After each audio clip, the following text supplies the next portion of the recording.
Hi, friends. Happy week number 8. Can you believe it?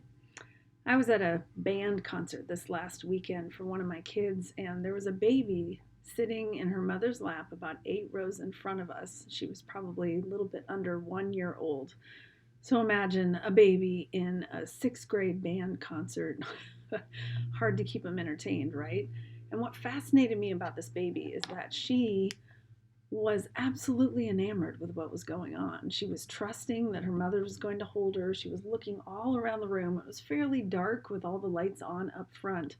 And every now and then you'd get a different clump of instruments playing, not always aligned with one another, not always in the tune that they should be, but she was not disturbed by that whatsoever. She absolutely loved it. And sometimes they would all come together and there'd be a big crescendo and, kids on percussion for the first time, all kinds of jarring sounds.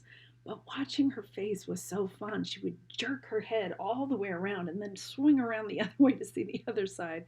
And she was so joyful, anticipating the next sound. It was not quite an hour, maybe a 45-minute concert. And I don't think that she was ever bored or looking for something else to do or fussing. She was absolutely entertained and taking everything in.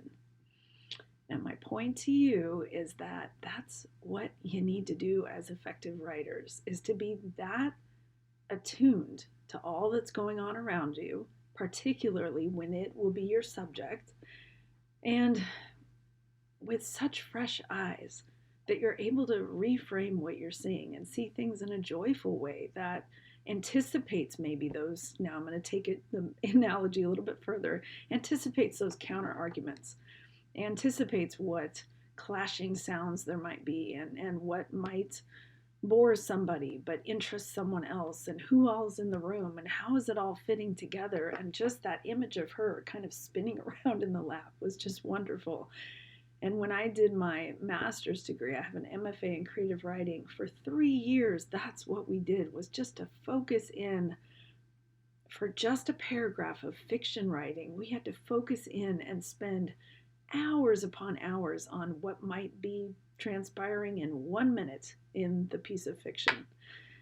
That's the level of detail that every kind of effective writing requires. I'm not asking you to do fiction writing, but even if you are writing an email at work, just imagine if you spend that kind of focus, not hours, you don't have time for that, but if you train your brain to be like this baby that I witnessed, just looking around, taking everything in, considering and anticipating every possible detail, tightening it up, and getting it into a single effective paragraph. That is the best kind of writing. And you will never be that coworker at work who writes the email that's this long and nobody wants to read because it takes forever to plow through. So I'm not looking for length. I'm looking for concise, but I'm looking for your ability to focus in well and to focus on all the details around you and anticipate everything you possibly can about the audience that you have defined. So that's your goal for writing assignment 5. I am aware that those need to get back in by a week from Sunday, so a week from yesterday. So I will get on those as soon as I can and get them back to you so that you have my comments. Please don't hesitate in the days ahead. Let's go back and forth with them a little bit so that you can earn the grade that you're looking to earn and really perfect this last paragraph so that you're ready for 202. Remember that this final assignment, even though it's not necessarily longer, is 200 points. So that's a substantial amount of your grade out of 1,000 points. So this needs to be excellent. And my goal for you is that what you finish with is A work and you're proud of it. So let's work together this next week and really get you to that place. All right, blessings on your week. I will talk to you both soon, hopefully.